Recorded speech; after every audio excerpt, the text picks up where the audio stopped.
Bonjour à toutes et à tous. Aujourd'hui, on plonge au cœur d'un sujet qui nous concerne absolument tous les jours, les agrosystèmes.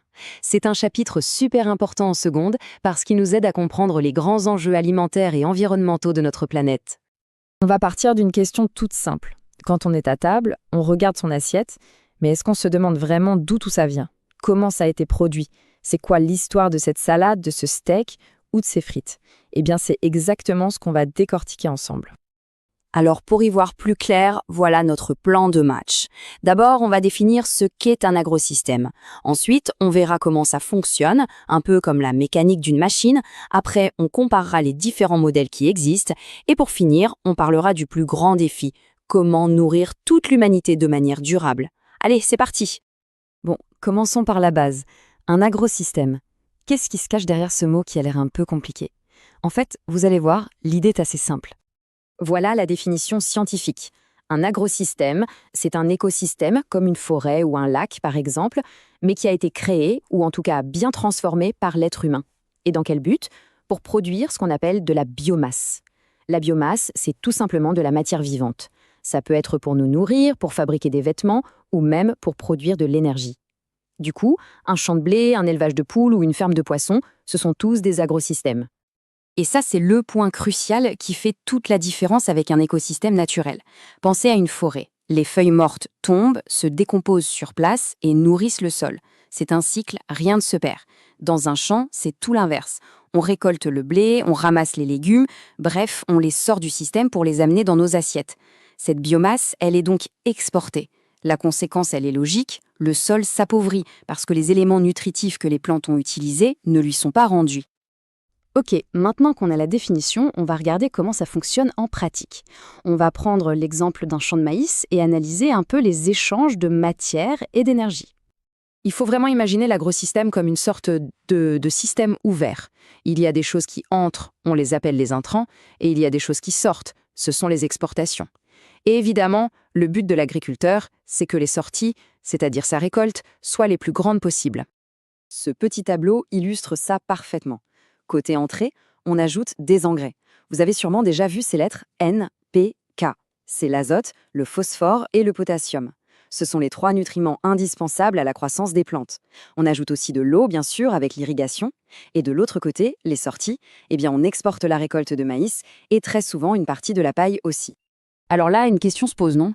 Si les plantes poussent tout seules dans la nature sans qu'on ait besoin de rien ajouter, pourquoi est-ce qu'on doit mettre tous ces intrants dans un champ?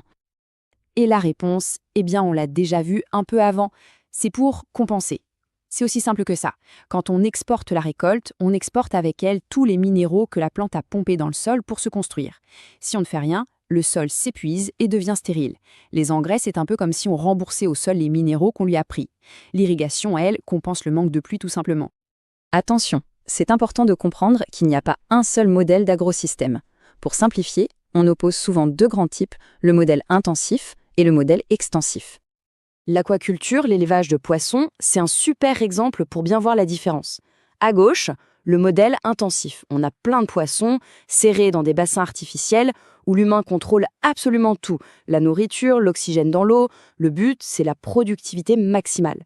Et à droite, le modèle extensif. Là, on est dans un milieu naturel comme un lac.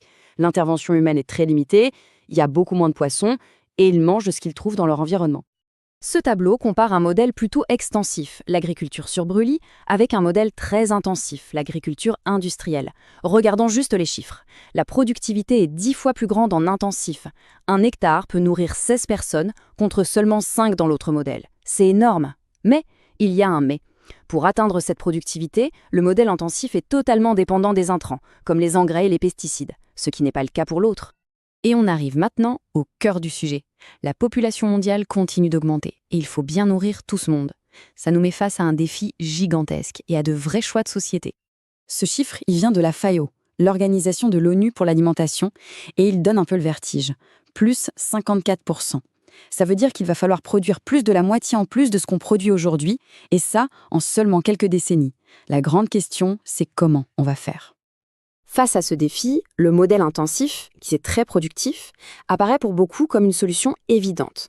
Pour avoir de gros rendements, il faut protéger les cultures des maladies, des insectes, des mauvaises herbes. Et c'est là que les produits phytosanitaires, comme les pesticides, entrent en jeu. Ce graphique montre très bien leur efficacité. Regardez la barre de gauche. Sur une culture de blé sans traitement, on pourrait perdre presque un quart de la récolte. C'est juste énorme.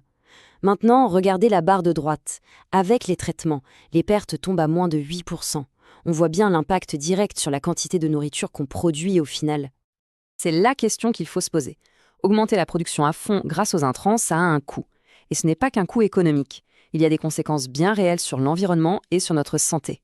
Ce texte explique un des impacts majeurs sur l'environnement. C'est une réaction en chaîne en fait. Étape 1, on met trop d'engrais et la pluie en emporte une partie vers la rivière la plus proche. Étape 2, ces engrais, ce sont des nutriments et ils vont faire exploser la population d'algues. C'est le phénomène des marées vertes qu'on voit en Bretagne. Étape 3, quand toutes ces algues meurent, des bactéries s'en nourrissent et pour ça elles consomment tout l'oxygène de l'eau. Résultat, plus d'oxygène, donc les poissons et les autres organismes meurent asphyxiés.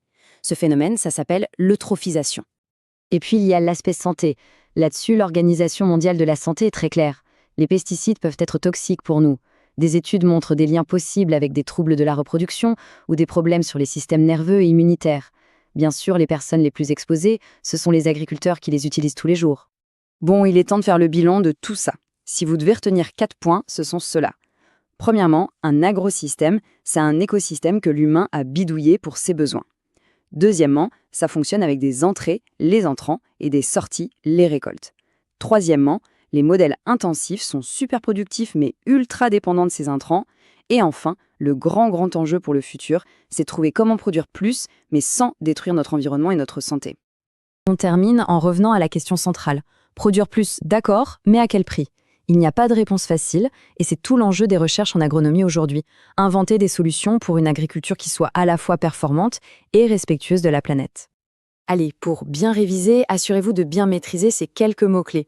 Et surtout, gardez bien en tête le schéma tout simple des flux, ce qui entre et ce qui sort de l'agrosystème. Si vous avez ça, vous avez compris l'essentiel. Et voilà pour ce tour d'horizon des agrosystèmes. J'espère que c'est plus clair pour vous. Si ça vous a aidé, n'hésitez pas à mettre un pouce bleu, à vous abonner pour ne pas rater les prochaines vidéos et bien sûr à partager.